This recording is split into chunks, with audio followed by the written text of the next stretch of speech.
Hello, everyone. You or me, soulmate, taking a sip of tea. I've been wanting to do it for 10 minutes, and it just occurred to me I never got my sip of tea. How are you? I hope well. We are on Blog Talk Radio live, and we are talking today about 7 beliefs of emotionally healthy and emotionally mature people, which are, by the way, the same thing. My name is Martha Novak. I'm your host, and I know many of you, which I'm just thrilled about. And the rest of you are just friends I haven't met yet.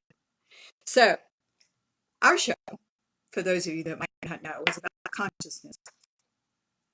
It's about consciousness and enlightenment. It's about being authentic, being your best self, and creating a wonderful life out of that. So we often talk about day-to-day things, and I ran an article. I don't know this man, but I ran across an article I thought was very good on the internet this week. The article itself is called 7 Beliefs of Emotionally Healthy People, and it was by a man named Ruben Westmass. I don't know Mr. Westmass. I thought this was a very good article. And as usual, with almost everything we do, to talk about this article, but then into consciousness and into our sphere from it. I love these things that make us think and that touch on part of this, if not all of it. So we'll talk about today. I hope, well, we are having a rather stormy, rainy day today. And okay, so I just lost as I was do something. I just lost Blog Talk Radio for a few minutes. Hopefully, we are coming back. I don't think we are yet, but we're on Facebook Live. Guys, I never know what's going to work. It isn't something that we're doing. I have found out because I'm always willing to say it's something I'm doing. This is actually about how slow the speed is up here, and we've got the top speed we can get, but we are rather remote, so that is our situation. Why don't we do a prayer? I want to get myself on the same page as you. We are, I don't know whether we're on the air or not in Blog Talk Radio. If so, the guest call-in number is 347-850-1647 if you can get through. Facebook Live, you're welcome to write me. Comments will appear on my screen. If you have any questions or comments, I'm delighted to address those. If you do hear me saying hello from time to time to someone, as they're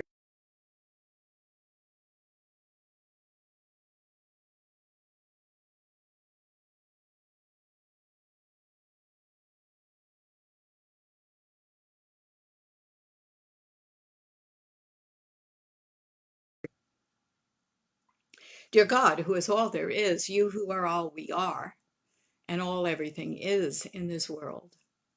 We thank you so much. We've layered all sorts of things on top of our authenticity, things we've learned to do in our childhood to cope, things that we've learned that we can get by with.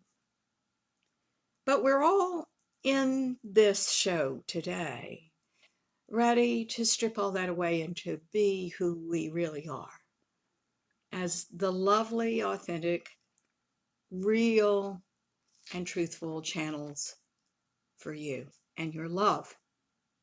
So we now open ourselves to see, hear, sense, and know what you would have us do.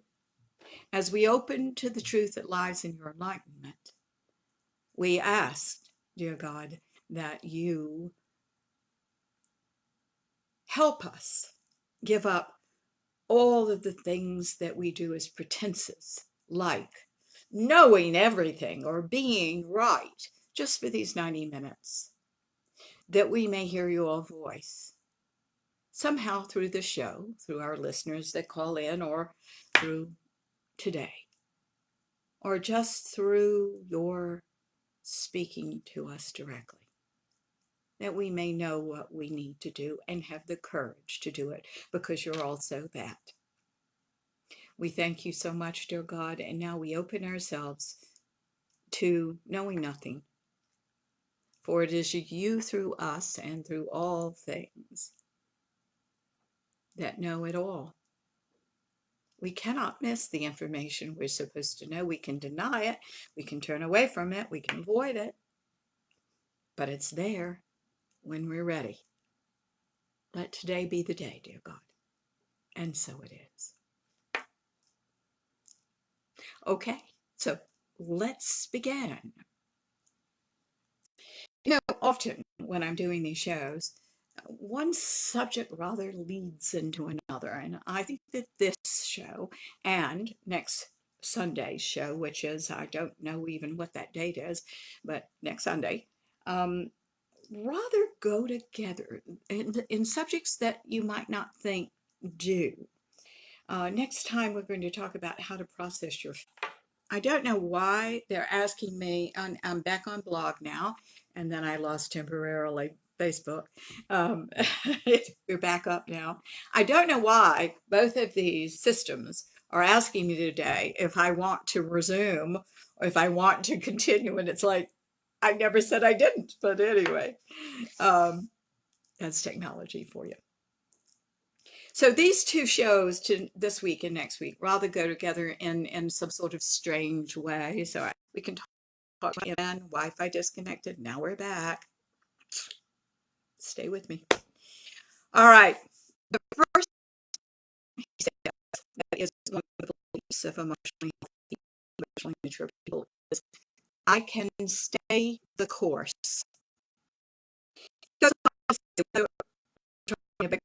Keeping to your plan even when the payoff is months or years away, or simply just to skip your class for a night of Netflix. Confidence, ability to stick to a plan is the first step toward carrying it out. I have a lot of things to say about this particular one. By the way, I just taught this yesterday in my advanced class.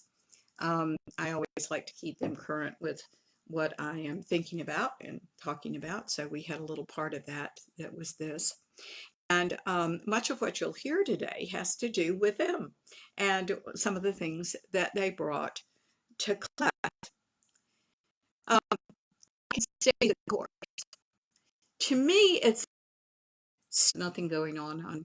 Here we are, back. You didn't miss anything. I hesitated because I don't have any Blog Talk Radio either. Okay. To me, there's something under here, and that is, can you focus? Can you focus? And do you know when you lack focus, where your mind is going? I think this is very important. I had yesterday one of my clients who said, one of the class members said, that she was always very concerned about the lack of money. By the way, you guys have got to speak a very specific language out there. Don't say I have money issues. Your problem isn't money issues. Your problem is the lack of money issues. You understand? That's what it is most of the time. So she was very astute and said, I have lack of money issues. And I want you to know, one of the things I put on the table for her, I put it on the table for you, is we never have lack of money issues. What it is the dissipation of our energy issues. That's hard to say together, so I had to take a little pause. The dissipation of our energy issues. In other words, you don't focus well. You don't have an awareness of money coming in contrast to money going out. You don't have an idea of how much your time is worth, by the way, in a very realistic manner. You see, yes, we're all priceless in God, but that's not the way the world works. The world works in dollars and cents and time for money. you see, and talent for money, etc., etc. So one has to make those very worldly decisions for ourselves. You have to develop your talents and gifts and abilities. You have to stick with that kind of focus. You also have to not marry something and be so right about yourself that one cannot change when information is given that would help you. You know, I'm a writer, guys, and a writer, I've learned a long time ago, is a rewriter.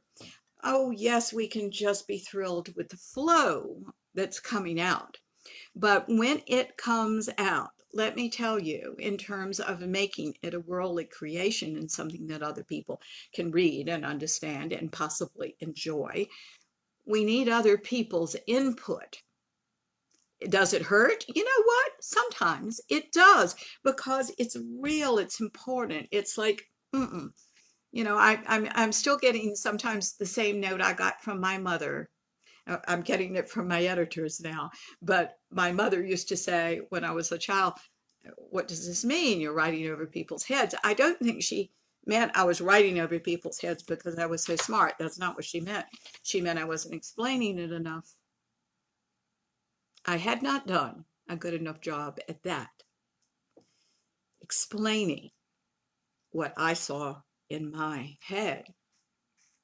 I think that's still going on because I can't see everything. Neither can you, neither can anyone. So it's marvelous to have this kind of input, and we have to be able to listen to it. What if you're a narcissist?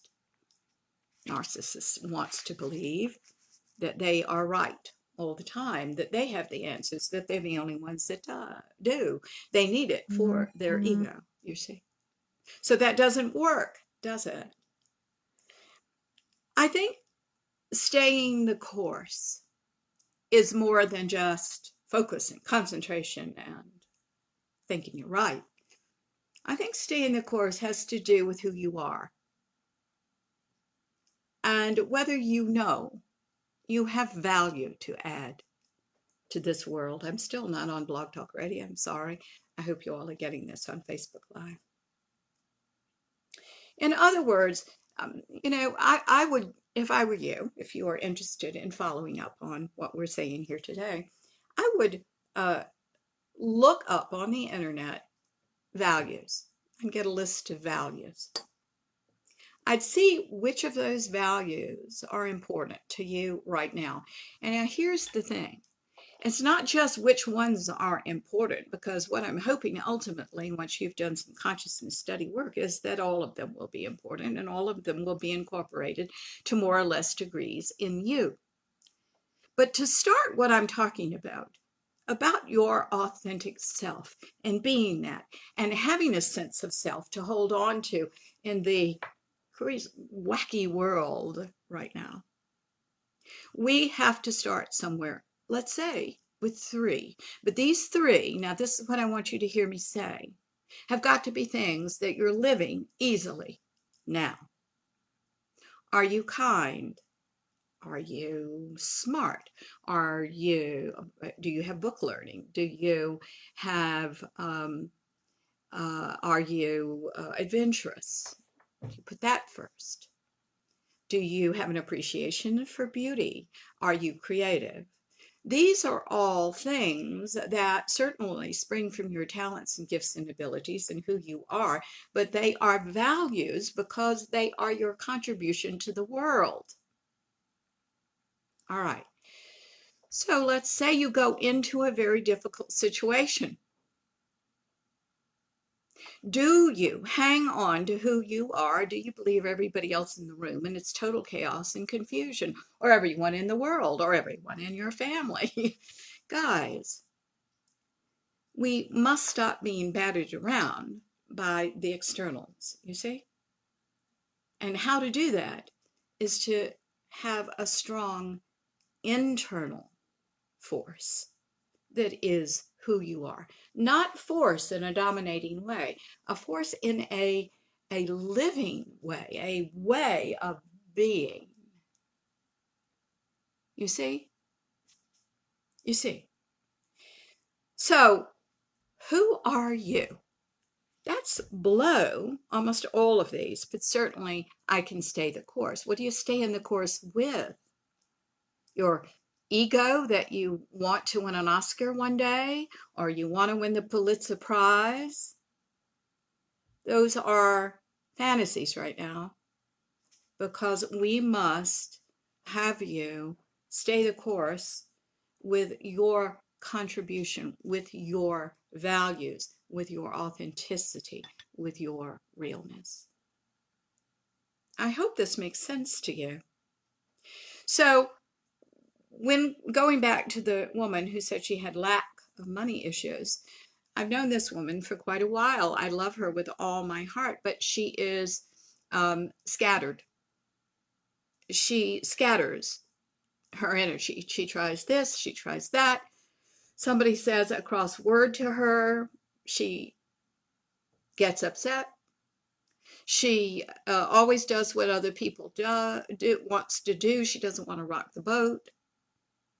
Can you see that all this is energy going out instead of being focused on who she is, what she wants, and what she is going to do? Like make money. Money is the last thing she thinks of. And guys, if you all want to make more money, that can't be the last thing you think of. That's not an obsession. I'm not suggesting that by any means. I'm saying that you must have a strong sense of what comes in and what goes out. You understand? So we have to get very real about this. The one thing about consciousness work is it's based in reality. This is not an airy-fairy magical thinking kind of world. This is a very practical one. Like anything, okay, just as there are bad bankers and good bankers, there are people that own the gas station that are very integrous and people who own a gas station that are not. That's true of this work as well. Everyone who espouses spirituality and espouses some sort of spiritual work, consciousness even, isn't necessarily real, isn't necessarily a good person. You are the only truth teller in the bunch. You have to decide what's true. Often, what I see with people is they leave out aspects of God. They want to believe in the airy-fairy world. They'll go into magical thinking instead of what? Staying the course.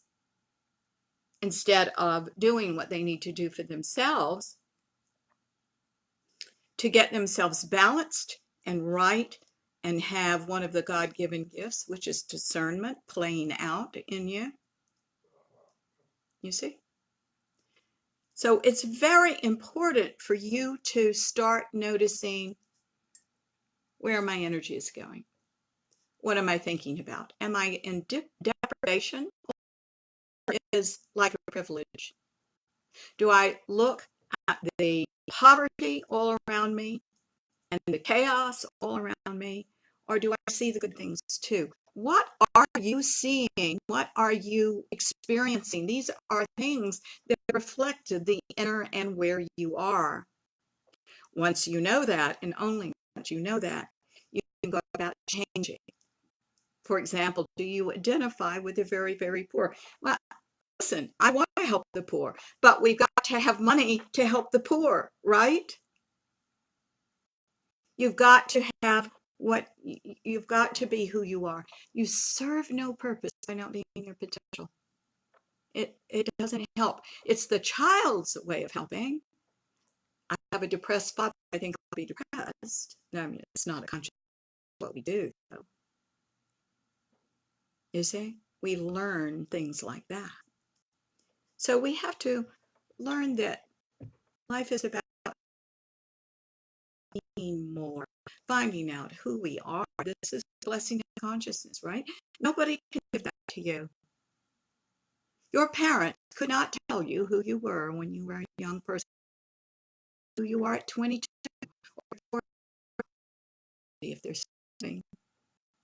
You have to know yourself, because that's the journey that you hear talked about, the journey that we all talk about in energy and consciousness. You start out in fears, the fear-based self. evolving beyond that. You find your authenticity, you find your value. I'm asking you to think about them now so we can sooner. That is what helps you stay the course.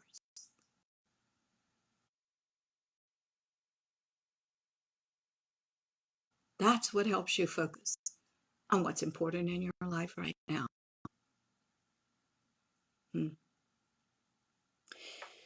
All right. So now we're going to go to point number 2.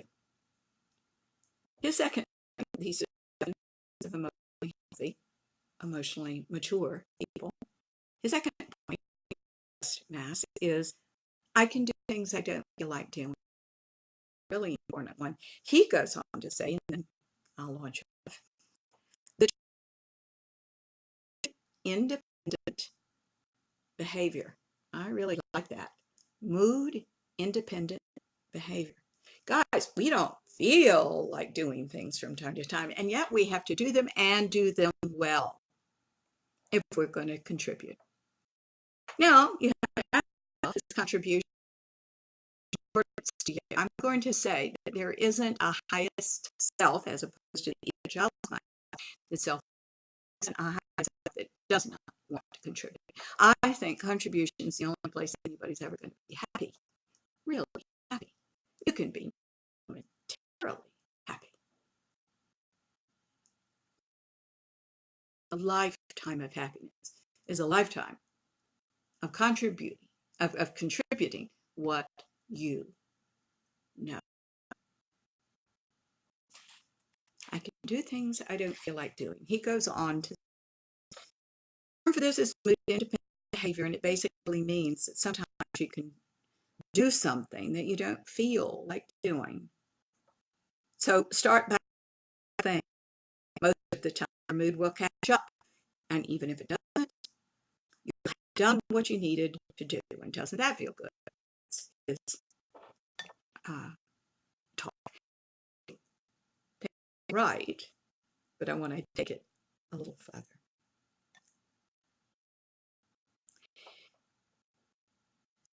If you do not feel, oh, I'm so glad for the hearts, and thank you for the little thumbs up, all that you said. So, and I know I see those things, even though I'm not getting any comments today for some reason. When I see those things, I know you're, and thank you very much for that. So, if you don't move, we have said that God works through movement. What do I mean by movement? Mental, emotional, physical, and spiritual movement. You think you have new feelings, deeper insights. Here's a good word, huh? You do physically behave differently, or you do things that you've never. And you have new spiritual, new insights, and as well, a new knowing, if you will. You are going from believing this, right, to actually knowing for yourself. That's the path, isn't it? Okay. So when we hold ourselves back from doing things that we don't feel like doing, which must be in the world, we're not moving, only doing what we want to do. I will say that you don't feel very well. This come up in class that everybody says, I don't know what I want. And because they have not had such an emotional release, so that they're using all of them. So because they've been keeping a very controlled little life, they only do what they want to do, and they don't even allow themselves to do that. Another woman last night said that she was going to a party. She had arranged to go to this party with 2 other of her friends. When the party night came, it was pouring down rain. It was not a good night to go out to a party. Uh, and her two friends did not want to go. Actually, if this was not a party, it was what was it? It was an event, something that I think at the museum that would go on for several nights. That's what it was, because I had gotten confused about what it was. Pardon me. Oh, we've got a call, I believe, and I hope that can get through, because what's not showing up on the screen is that I'm calling in. So I hope I can bring that person in. If you are at a 519 exchange, I'll get to you in just a second. Let me finish this thought and I'll be right to you.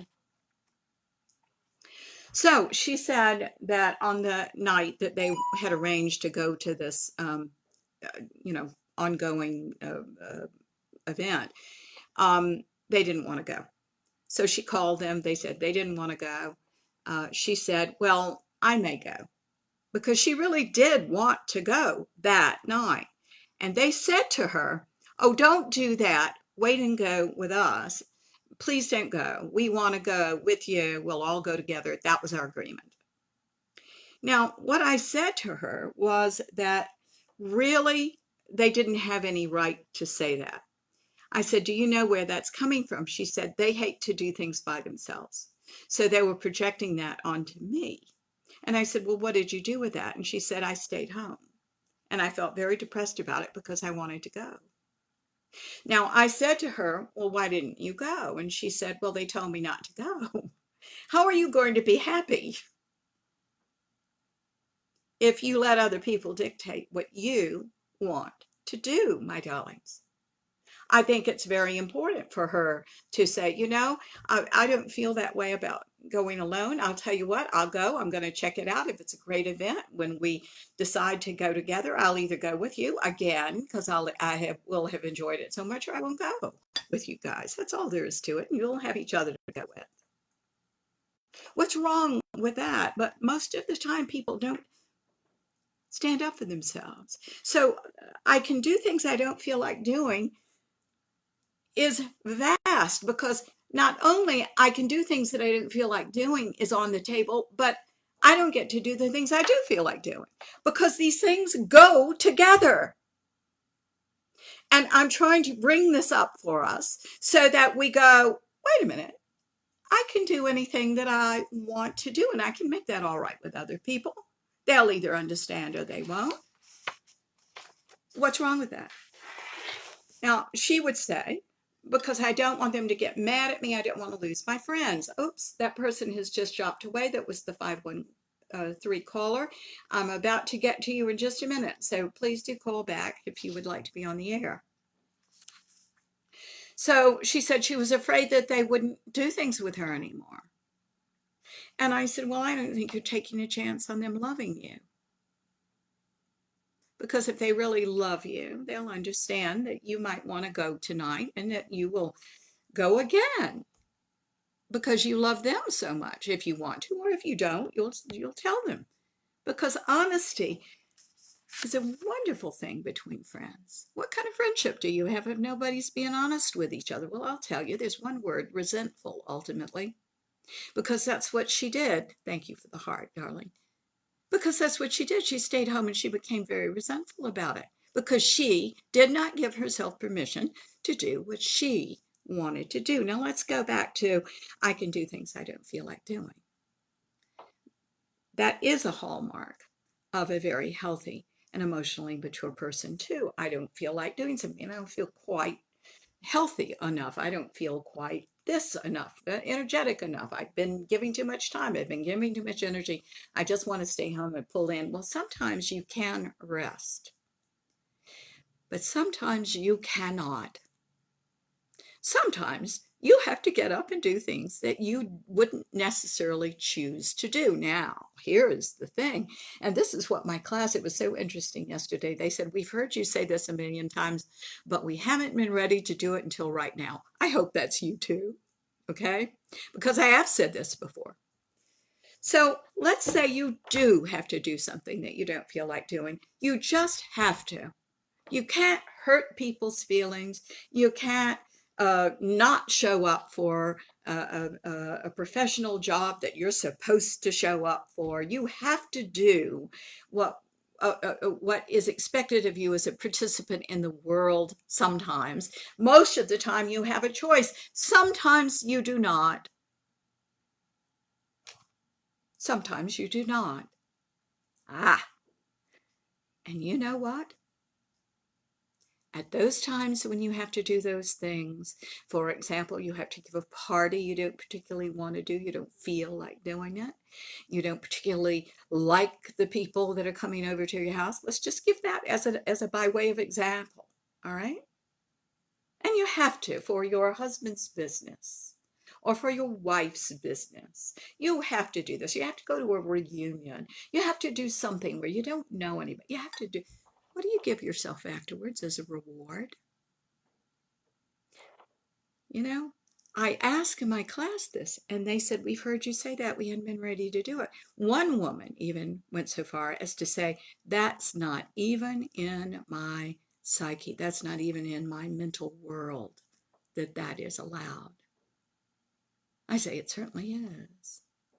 Book a facial, book a massage, go buy yourself a little something, do something as a reward for your doing something.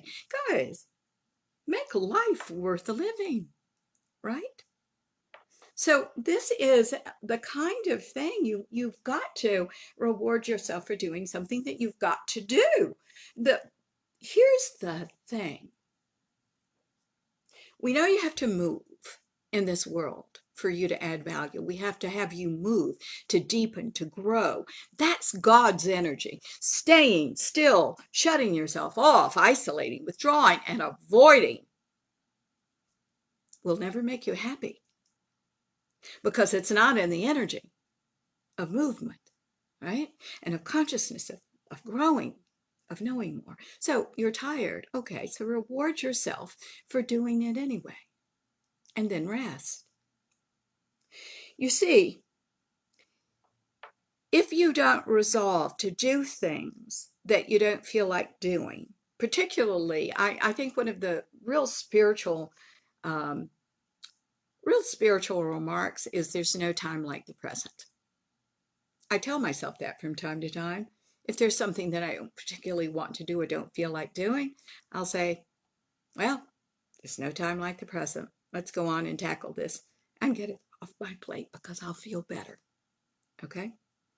The opposite is also true. There are people that just dive in, task-oriented, at the expense of themselves. Now, I'm not talking about doing this at the expense of yourself. I'm saying that if I have some free time and I can have the time and energy to do it, I'll feel better afterwards and I'll do it. I don't drive myself to do something. I might say, well, I'll do that at 4 o'clock today. I'll put that on my calendar to do at 4 o'clock. I'll start thinking about that then. So I'm talking about a middle ground, a balance. I'm not talking about one of these extremes. If you don't do things that you don't like doing, if you have not resolved to do that in your heart, which is the mature, emotionally mature thing to do. Oh, you're back. Good. All right. There are only a few things that you will do. You will avoid. You will go into fantasy and magical thinking. You will do other things other than tackling what you don't want to do. The energy's got to go somewhere, and that's a dissipation of your energy, and we're back to point one. It throws you off course. Let's go to 519 right now, and let's see if we can bring you in, darling. Hang on just a second. Hi, I'm talking to 519. My name is Martha Novak. To whom am I speaking? Are you there? I am so sorry. I think that you're not, I think you are there. My problem is that I can't bring you in because I'm not showing up on Blog Talk Radio. Don't ask me why. So, might I ask my 519 call, which has dropped, to write me on Facebook Live? I'd just be thrilled to talk with you, and I can pick up just as well on Facebook Live as I can over Blog Talk Radio and hearing your voice. Okay? So please write me. I hope you'll be able to hear this. I hope you've got Facebook Live on too. We'll see.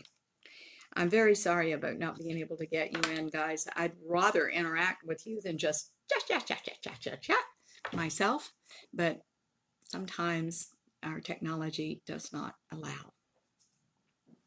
So we do certain things, and other than doing things we don't feel like doing. Okay, we do things other than doing things we do feel like doing. As I said, my friend didn't go to this party. That was she listened to the outside instead of being emotionally mature enough to handle that. You see? And just speaking her truth. She doesn't have to say what is true here is you have no right to tell me that. That's definitely from the ego too. In my opinion, they didn't have a right to say that. They'd say, well, if you would prefer going alone, that's fine. Do know that we do want to go. We just don't want to go tonight. Fine. Okay, well, I'm going to go. I'm going to check it out. We'll see. You see? Guys, don't run away from how you feel. Don't run away from people loving you. That is running away from taking a chance on people loving you. Okay? And the irony here, okay, we'll try this again, darling. Are you there? 519? I still can't bring you through, but stay on the line for just a minute. Here's what I want to say. Go to Facebook Live, Martha Novak, and write me, Real Talk with Martha Novak, Novak, and write me on Facebook Live. I can still pick up. Okay, hopefully she heard that or he heard that, and we're doing that. We'll see. So, guys, it is a question of your taking a chance on yourself. If you have to say to yourself, I don't want to do the things I don't feel like doing, we avoid. Avoidance is actually, in its developed state, a personality defense. And it just won't make us happy. The reason is, in this energy of the whole, in this energy of mental, emotional, physical, and spiritual movement, we're supposed to be a participant on all levels in our lives. Here we are. So, if we are a participant, we have to do things we like and do things we don't like. We have to do it all. Okay? All right. Number 3. We are to number 3. The third belief of emotionally healthy people, emotionally mature people, is I can roll with the punches. Oh, that's a big one. Now, let's hear what Ruben Westmass has to say about that. When you face obstacles, do you give up or do you find a way around them? This belief reflects a degree of flexibility. In the same way that the first belief, which is I can stay the course, demonstrates stability, this belief, I can roll with the punches, reinforces the ability to adapt your plans. I can roll with the punches. I don't like the word punches very much, quite frankly. But do you roll with whatever's happening or not? For the last couple of weeks, I've had the wackiest schedule. Really, I've had, it's almost a comedy routine. Every single thing has changed. I had a series of social engagements, and it has all just changed all around in all sorts of ways. It was really funny. I was telling some friends about this, and they said, oh, I think I'd have a fit. I think I would be very upset about this. And I said, there's nothing to do but say, okay. There's nothing to do but say, okay. We had a dinner party for 6 last night, got canceled because it was raining so hard, and one of the women, dear women, had an accident. And we canceled. Okay, so Michael and I will just be eating meatloaf for the next 2 weeks. I know we can freeze it. That saves me, right? So guys, we have to be flexible and adaptable. I'm going to tell you, in this world, we have to be. I don't know what the energy is right now, but it has been going on for quite a while. You can expect the unexpected. That's all I can say. That's the energy. And that's going to be the energy for the rest of our lives. We can expect the unexpected. Nothing is going to be predictable here in terms of what's next. So, oh, my light is going on and off. Hang on. It's interesting because I told my husband earlier, I said, that light is going on and off. And he said, no, it's not. And I said, oh, yeah, so you're my evidence, you see, because it was going, wow. All right. I can roll with the punches. There is something under this psychologically for all of us a lot of times. Do you have your value mixed into this?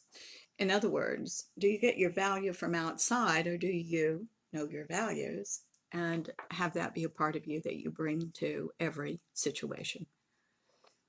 You see, you bring this to every situation, whether you speak or not. Do you understand that? Mm-hmm. You know, I'm an old actor, right? And there was a marvelous expression. There was a marvelous thing that Michael Caine said. I like Michael Caine a lot, the actor. He said that when he was young, he had a walk-on. Walk-on is kind of like an extra, somebody that doesn't have any lines, right? But it's on the stage. So he had a walk-on, and he was standing, as I recall, up near the fireplace with a champagne glass, and there's a party going on around him. And of course, the actors that were the principals were downstage.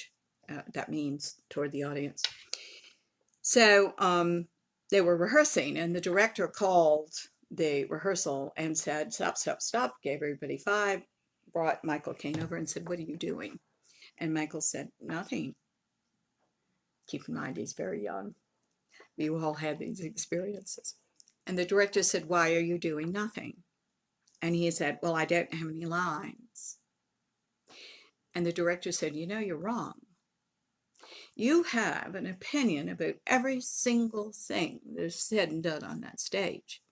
But just when you start to say it, you decide not to. Have you ever heard a better story about staying present, being present?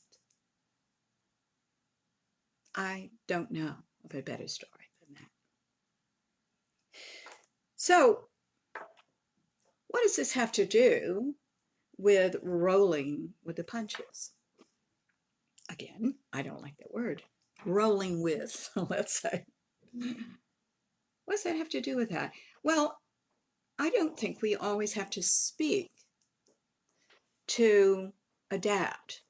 I think we can be quiet. I think we can add value when we need to, but we don't have to add value because that shows that we're insecure. Do you understand? Just hang on to your values. But why are you in the situation to begin with? We had another remark that was in the show, in the class yesterday. A woman is working in she's working with the little children in a daycare situation through her church. And she says she does really well while everybody's behaving. But when these children have the inevitable meltdowns, big old meltdowns, kicking, screaming, biting, God knows whatever else is going on, throwing toys, she gets frozen. She just doesn't know what to do, she says. She said, I am not rolling with in situations like this. And what I said to her was, Well, I think this depends very much on what you think you're doing there. Hi, Randy. Oh, good morning, my darling. My cousin is on the line. I am thrilled. Hey, cuz. Um, so I said, what do you think you're doing? And she, in her talk to me, she said something about once in a while, I feel like I can make a little difference. I think that she gave herself away on that one. I think she's trying to make a difference because that makes her feel valuable, you see? Therefore, when she can't make a difference, she freezes up and doesn't know what to do because it threatens her value. She has no value. If she didn't bring it from the inside, she wants it from the outside. Everybody behaves. Everybody just thinks she's so great. Everybody's having a sweet little interaction. Well, let me tell you, I mean, the bottom line here is very few people have influence but the parents in anybody's life. Very few. She's not going to have that much of an influence. If she wants to go in and contribute out of the values that she has, I think that's extremely important. For example, I think she has a great love of beauty. Why don't she go in and show children how to appreciate beauty?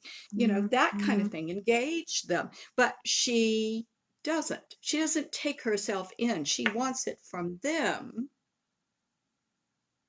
She wants it from them, and then she'll have value. And that's why she cannot roll with. It's sabotaging her. She is sabotaging her. You understand? So we've got to ask, what's our motivation under I can roll with, or, by the way, I'm not being able to roll with? What are we doing? What's our motivation? We've got to be real honest about that. And if we have a less than stellar reason that we're not being able to roll with, like I want something out of these people that they're not giving me, so I don't know what to do with that, then we must back up and say, all right, what are my values? What do I have to bring in? What do I have to share with these children? And some of them will want it and some of them won't. And that's all right. My question to her yesterday was, why isn't it okay not to make a difference? Why isn't that okay? Why isn't it okay to just know what you know and share it with whomever wants to hear it? And you can be your loving, dear person and not be threatened by any of this. You see? Good. Number 4. We're to number 4. These are 7 beliefs of emotionally healthy and emotionally mature people. Number 4, according to Ruben Westmass, is everyone deserves to be treated with respect. He goes on to say, you really can't have a stable and healthy emotional life if you look down on people for their income, profession, race, class, and gender, or anything else, by the way. To be healthy, it's important to recognize that we are all deserving of the same respect. I think this touches on one of the truisms about consciousness, which is there is no hierarchy here. We were reared believing in hierarchy. It was and traditional hierarchy. Our fathers, our mothers are the little, siblings in pecking order. All right. The dog, the cat. Here's our hierarchy. We've created our business of this, the president, the vice president, the whatever, the whatevers. That's the way human nature in its unawareness thinks. That's why Jeff Bezos was rather shocking the way he created Amazon. The fact is that there is no hierarchy. We try to create a hierarchy. I was listening to a woman not long ago who everybody said was a very interesting spiritual person to talk about, to talk to, and she had all of these stratas of where people were, labels of them. And I must say I didn't believe in that. I don't believe in that. I think we are all on an individual path. I think it goes more like Um, I'm unaware I'm doing something.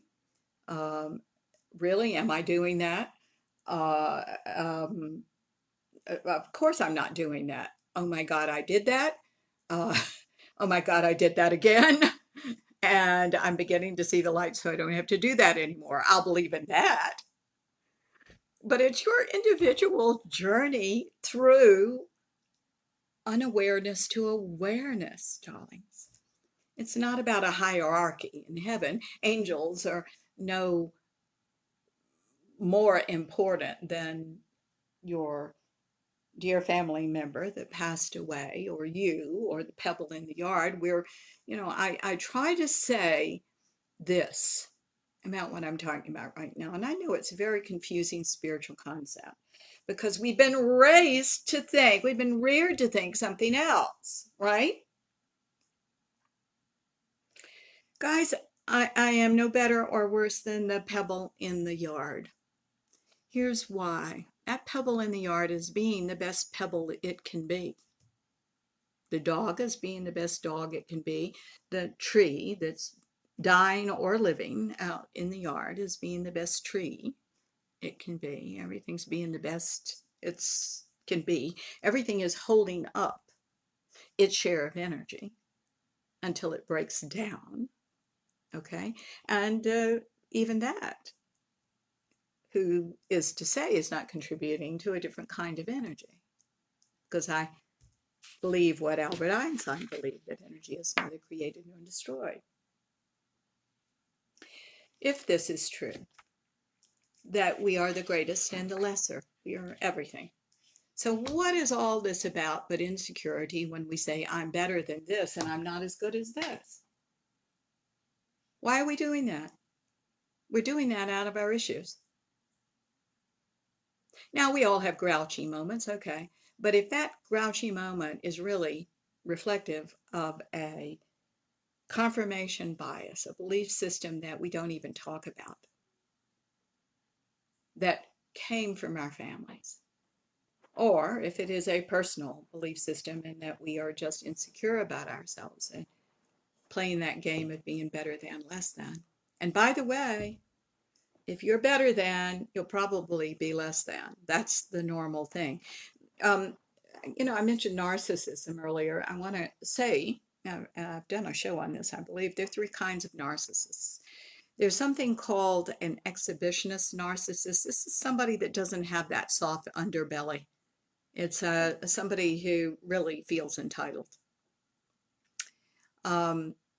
You're not going to get to these people with a hurtful remark that might puncture the balloon of someone else, like the second kind of narcissist, which is the closet narcissist. Closet narcissist actually doesn't believe they're much, and so they have to build themselves up.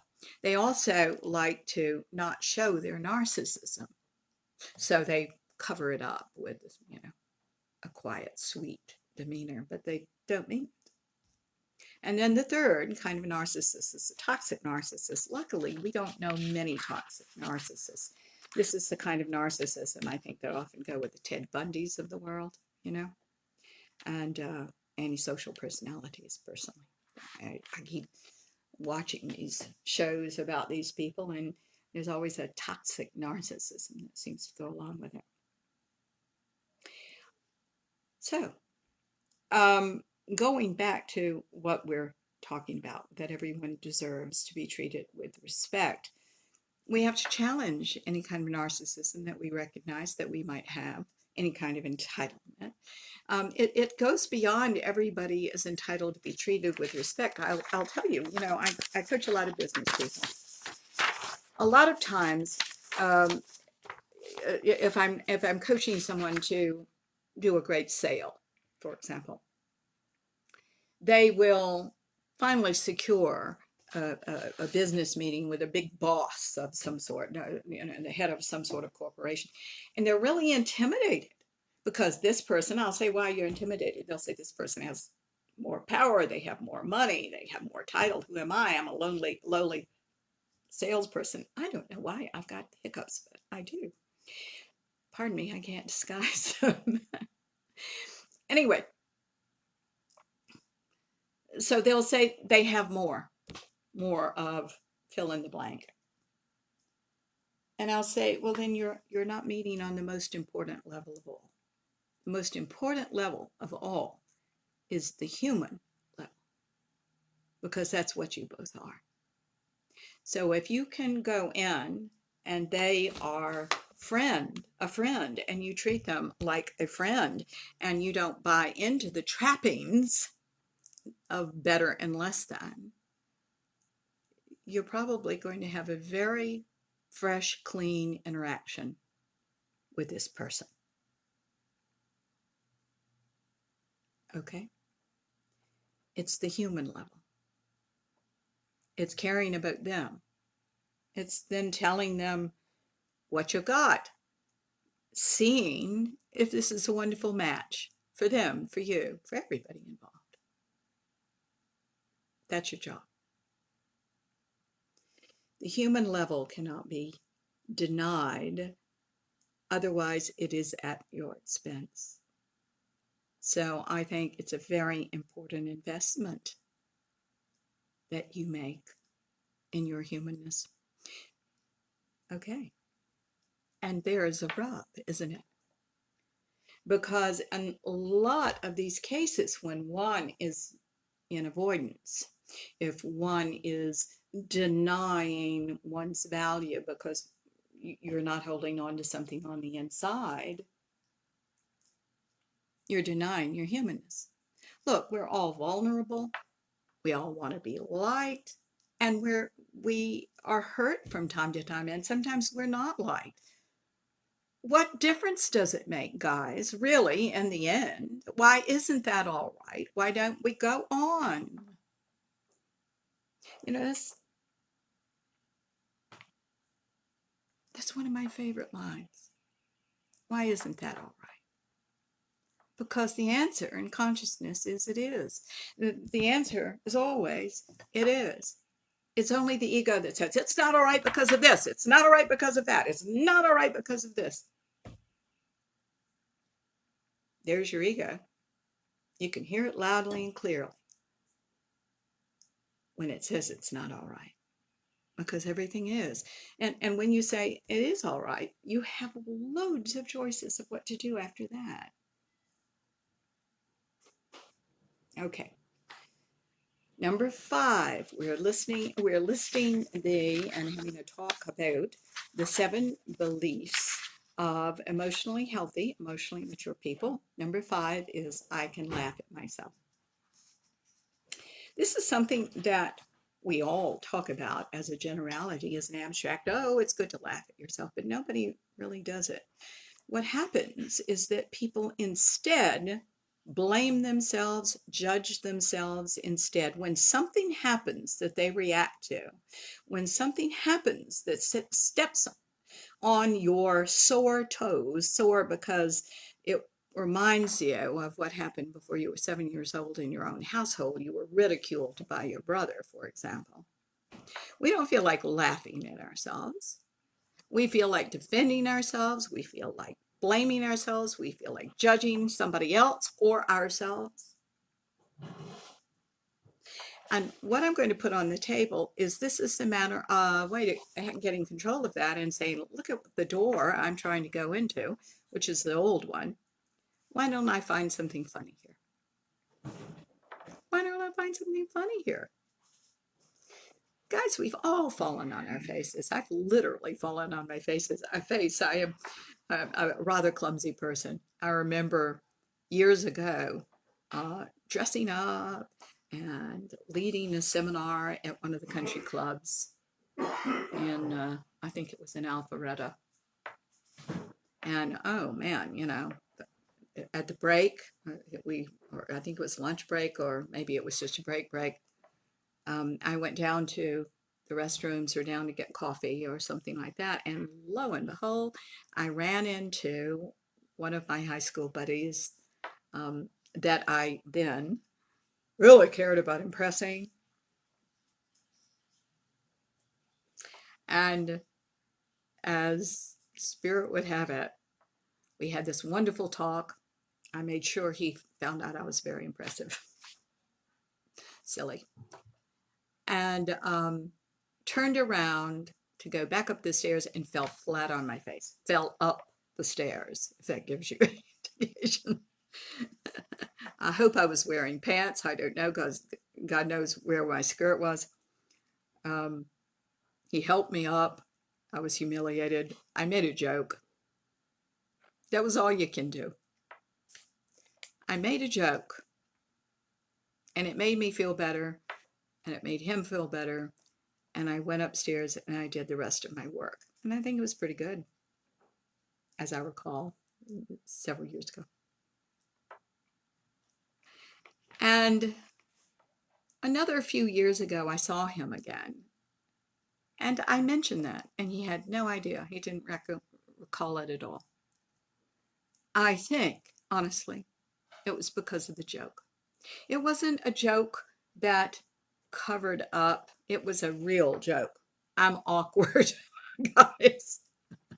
I'm the only one that can fall up things, okay? I just down things. Why isn't that all right? It's part of me, okay? It's part of me. Who cares? I think we all take ourselves way too seriously. I think we're all self-focused. I think some of that is just the human condition. I think some of it is pathological. We shouldn't focus on ourselves so much. We should be lighter. He goes on to say, Mr. Westmass, when you make a mistake, do you beat yourself up about it or lash out at someone else? See, when you don't process emotion well, when you don't deal with it authentically, you have to do these things. You beat yourself up. You beat somebody else up. You lash out at someone else. You lash out at yourself. You go home and you drink too much. You go home and you smoke a pack of cigarettes. You go home and take drugs. You numb yourself out. You don't want to think about it. It's called avoidance. Why not take it in stride, he says. Having a little perspective can make setbacks seem a lot funnier. I think that one of the reasons that I was able to make a joke of falling in that circumstance was I was already in my highest self. I can tell you another story about being in my highest self when something keenly embarrassing happened to me.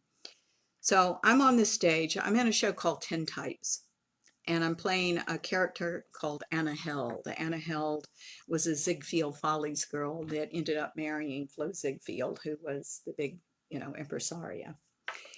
In the show, there were two other cast members, because the cast members moved the furniture on and off the stage, right? They carry a big screen out, and I am crouched down behind the screen, and I'm carrying a stool because I'm a very small woman, and I was carrying the stool, which I had to stand on and then go voila, right? That's the only line I remember from the whole show. Anyway, so what happened in this was I had a series of very fast costume changes. Now, I don't know whether you all know the way theater works, but when you have a fast costume change, you don't have time to go down to your dressing room. So people are pulling off your clothes right off stage and throwing them on. It's all pretty choreographed, so you can get them on like within 2 seconds, and then you're back out on the stage again, which is what happened. I was not able to wear a brassiere. Pardon me if I'm hurting your sensibilities, your keen sensibilities, but I was not able to wear a bra because the dress they were putting me in was strapless. So I had to sneak out in this ball gown, strapless dress to do my voila thing, right? So I'm sneaking out with the stool. I had not practiced with this in rehearsal. Sometimes you work till the last minute, so you don't get the dress, so you don't get the screen, and you don't get the stool until the very last minute. So whatever happened, I had it that night. Opening night, go out with my stool, my ball gown, the whole thing behind the screen. I'm crouched down. I go, voila. What I don't realize is when I stepped on the stool, I was standing on the dress. It pulled the whole dress down to my waist, and there I was naked. The audience went bloomin' wild. I didn't even know what they were laughing at. And then I looked down and there were my naked boobs hanging out, right? So I just pulled it up and, went on. I was laughing. They were laughing. Everybody was laughing. And when the laugh started to subside, voila, and we went on. We were sold out house after that. I think everybody hoped that that would happen again. You didn't miss a thing. Not seeing that. But anyway, that was a terribly embarrassing moment. Had I not been, I feel funny about my nakedity being short and a little round. My nakedity is my mother's word. Was my mother's word. Had I not been in the best self and interested in doing my job where things like that didn't get to me, they happen. You have to say, why isn't that all right? It was. And you pull your dress up and you go on. Had I been in the ego, I can also tell you something that happened when I was a child. And I dived in. I was just a kid. I was a little teeny kid. And I remember being in a two-piece swimsuit, and at the community pool, I dived in and there floated off my top. And I was humiliated beyond measure. Oh, it was just horrible. Now I could have been in that energy, but I wasn't. I was in the best self energy. Guys, you're doing this work. You're talking about consciousness because you're going from the ego child's fear-based, self-focused, self-indulgent energy into the love-based energy where everything is all right. And honestly, I think having had silly experiences like that on the stage for many years, you just realize that it's very important to be gracious there because the whole audience is going, oh my God, if that happened to me, I would die. And so we share that vulnerability, but you handled it with grace. And that's what the best self does. The best self handles things gracefully. It doesn't stop things from happening in your life. You have to laugh at yourself, kids. You just do. It's all pretty ridiculous. Number 6, we are talking about the 7 beliefs of emotionally healthy people. The 7 beliefs of emotionally healthy people, emotionally mature people. Number 6 is a belief that I am capable.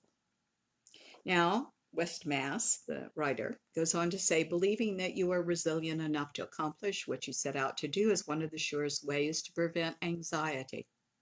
If you visit a therapist, you might find that much of the work you do centers on your confidence in your ability to weather any obstacle in the pursuit of your goal. Okay, let's talk about that in terms of what we do. One of the cognitive distortions, if you have not heard that show on cognitive, and actually I think we did 3 shows, I think we actually did 6 shows on cognitive distortions.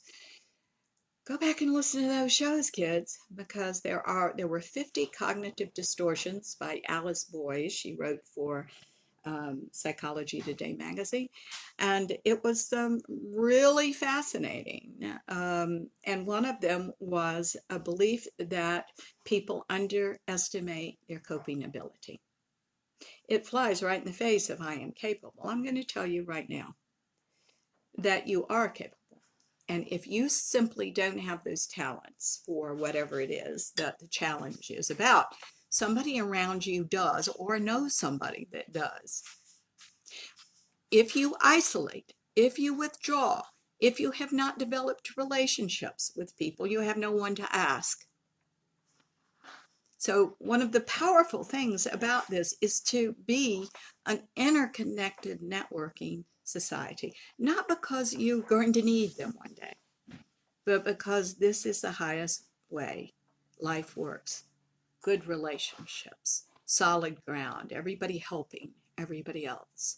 That's the world you can create right now. If you say, I don't have that world, then set out to have it. If you don't have friends that can do that, if you have friends that are selfish and that are pulling from you, do you realize you don't have a relationship? What is a relationship made of? A relationship is energy that goes back and forth. Not necessarily at the same time. Sometimes I might need you more than you need me. Sometimes you might need me more than I need you. But we share, we go back and forth, we help. You see, that's a good relationship. But if energy is one-sided, you might want to look at that relationship and move on and love them, care about them, but find people that really know how to interact in a more powerful and loving and generous way.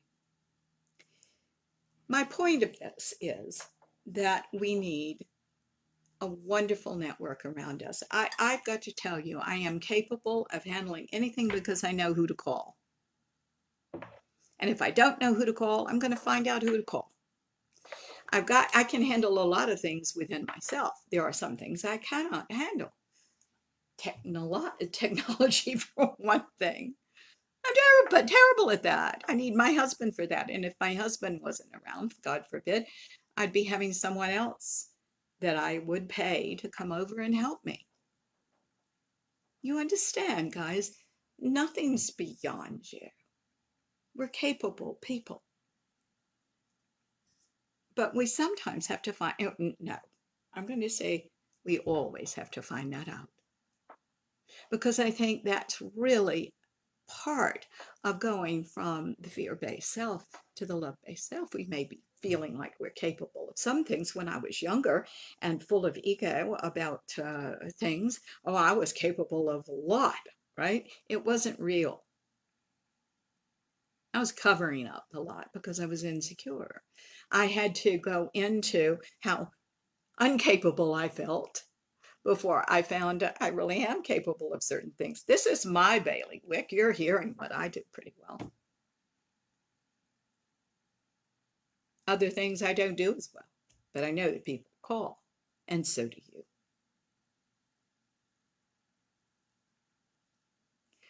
So we just don't need to not have that confidence that we can't take care of ourselves anymore. You can. Now, let's go to our final point. These are the 7 beliefs of emotionally healthy, emotionally mature people. Number 7 is I can love and I am capable of love. Westmass goes on to say, in 1938, Harvard began a long-time study of adult development, which is still going on and going strong after 80 years. Though it has many directors through the decades, Dr. George Vaillant had the longest tenure, and he boils down what he learned to 5 words. Remember, the study is the adult development. 5 words. Happiness is love, full stop. They're doing other studies right now, and they're finding that relationships are everything, ladies and gentlemen. Healthy relationships, community, the expanded version of healthy relationships, are everything. So what happens when you work for 40-something years and you have no relationships? That you had put it all into work. Tell me about that bed partner.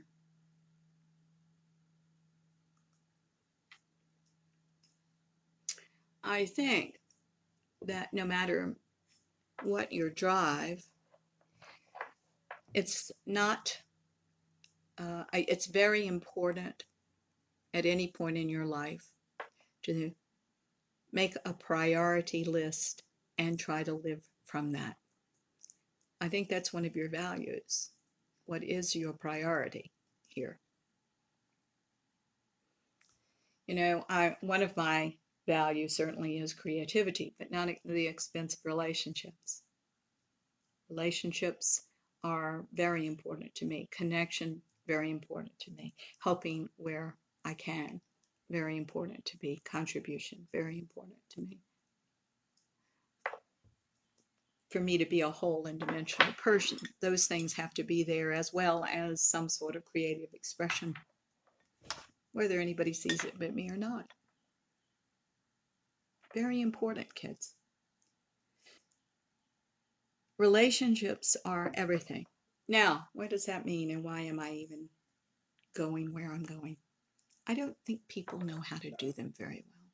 You see, what you know of love, it's very easy to say, as Wes Moss says here, I can love and I am capable of love. Oh, that's great. That's great. Let's talk about coming from a family of crazy people. Did they know how to love? Well, that's your template. Whatever your mother and dad were is your template for love. So you can say love is, and make a list of everything that went on in your household, and that's what you think love is. Love is violence. Love is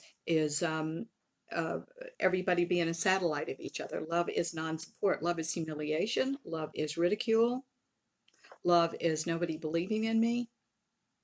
Well, if you believe, those are attachments that you have to love. Everything that went on in your early childhood home is what you have imposed on love. It's all part of the package because you heard your parents were supposed to love you. And they did in their way, I'm sure, if they were capable of love at all. Most people are. But it is a love that is rather adulterated. And you've got to figure out what you want now. Because what's going to happen if all those things are attached to love is you're going to marry the next alcoholic that comes along, because that's what you had in your childhood. That's what you equate as love. Do you understand? So what consciousness does is it starts delinking those things so you can find out what love really is. What is love? Love is the expression of you as the authenticity of God. You are the aspect of God known as you, the aspect of that pure love known as you. I happen to think that unconditional love is available, but only in those high and enlightened states of being. We throw that term around far too much in this society without having a clue about what that means. Unconditional love. Oh, I love you unconditionally. No, I don't think that's true until we get to a certain place in our development. But is it possible? Yes, that's where altruism lies. You see? I think many people have to find out they're lovable too, because what the child's mind does is, well, my father wouldn't drink if I were a better person. If I were more, and I'll say, well, what did you need to be more of? I don't know. But he wouldn't have done what he did if I'd been more. Guys, these are distortions in the egoic child's mind. Just the way it is, the way the child's mind works. Remember that in the child's world, everything's relative to them. That's the way it should be for the first 7 or 8 years. But you're taking everything that happens and saying, oh, see, I'm not enough.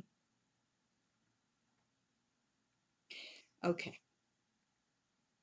We've got to find out that we're loved. And will you find that out? You know what? The reason that I love consciousness studies and love consciousness is that's the thing you find out.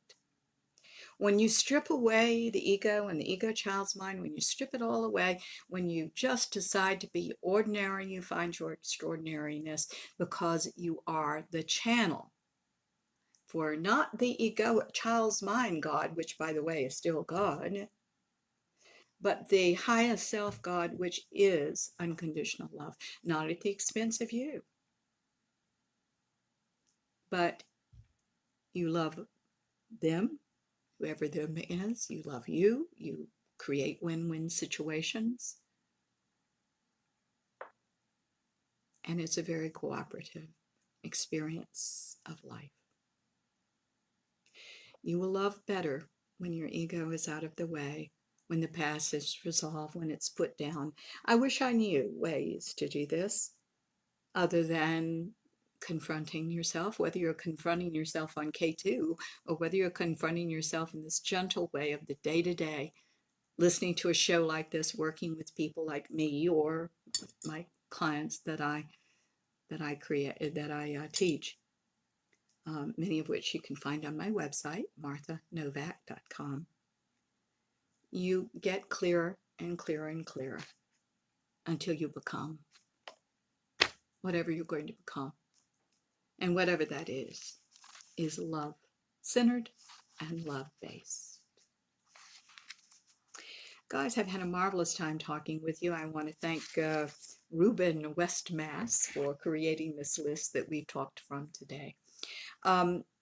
Guys, we will be next week talking about something that I do think has something to do with this. And that is, it's not going to sound like it has much to do with what we're talking about, but it does. We're going to talk about how to process your feelings for balance and health, how to process them. There are things that are going on, and I think I've got a really good system now for you all to see clearly how your feelings are a bit out of control. We've got a wonderful way for you to see, wait a minute, okay, this is serving me, this is not. Let's get this in order for your health and well-being. So we're going to talk about that next week. We'll be here Sunday at 10 o'clock in the morning. I will be broadcasting from a different city. So hopefully we will have a broadcast that actually works, because I don't think Blog Talk Radio has worked at all. And except for the first few seconds, hopefully we have at least the audio going on Facebook Live, even if we have it a little sketchy in terms of the picture. Sometimes I am pixelated, and while some people might say I am normally pixelated, I don't think I walk around that way, but who knows.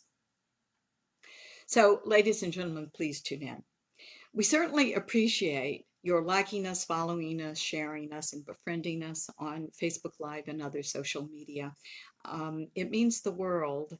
And one of the reasons I do these free shows is because I want to get them out there. They're all archived. You can listen to them at your convenience. We have some study groups that are actually created from this. I hear from the study groups from time to time where they will listen to the shows and they'll discuss it and talk about it, and once in a while call me and we discuss it as a group. So by all means, certainly do that. Certainly, I feel strongly about what I do. I hope you do too. We are all in the process of change. We better get used to it. But I have never met anybody in the ego child's mind that isn't afraid of it. I was, certainly. And I think when you transition into something else, you realize it's the way God communicates with you, and we go with. It's all cooperation, isn't it, in the end? Again, one of the important things to say to ourselves, why isn't that all right? It will show you the ego child's mind, and it will give you options and places to go and things to do and new experiences to have. Everything is a repeat thought or a new thought. If you are having too many repeat thoughts, we don't go anywhere. We're going to talk about this next week as well. I'm going to put on the table already that it might be very powerful for you to recognize as you go through this week, is that a repeat thought or is that a new thought? Just something that's homework for you. All right, let's do a quick prayer and let go of what we can today. Dear God, we thank you so much for coming together today like we have been. We thank you for this wonderful group. We thank you for who we are. Even if we cover it up with all sorts of things, we ask now that we may focus and see what we're doing, that we may change and open and be authentic in you. Dear God, we now ask that we clear, release, and cancel all issues, blocks, needs to hold on to these things, vestiges and related issues, identities over identities, sympathies over sympathies, definitions of self, roles we played that no longer serve us. We ask that we now surrender all personality defenses, all entrenchments, and all repetitions of behaviors in our ego child's mind. Show us what we're doing, dear God, that we may decide not to anymore and take a trance on the beyond and on more. We thank you so much for all of this. And we say this prayer in your name, in the name of the Ascended Masters, our love-centered guides and friends, and in the name of each and every person listening today. Thank you so much. And so it is. Amen. So guys, thank you very much for being with us today. Please do like us, follow us, share us, be our friend, whatever the social media thing says. And I'll try to keep up with you, by the way, on that. I'm not always very good at that. I'm just learning. Have a wonderful week. Be brave. Be courageous. Be more. Love you all a lot. Not that you aren't perfect right the way you are. You are. But we're all in the process of becoming. It's a wonderful thing. Take care now. God loves you through you. Be kind to yourself. Bye-bye.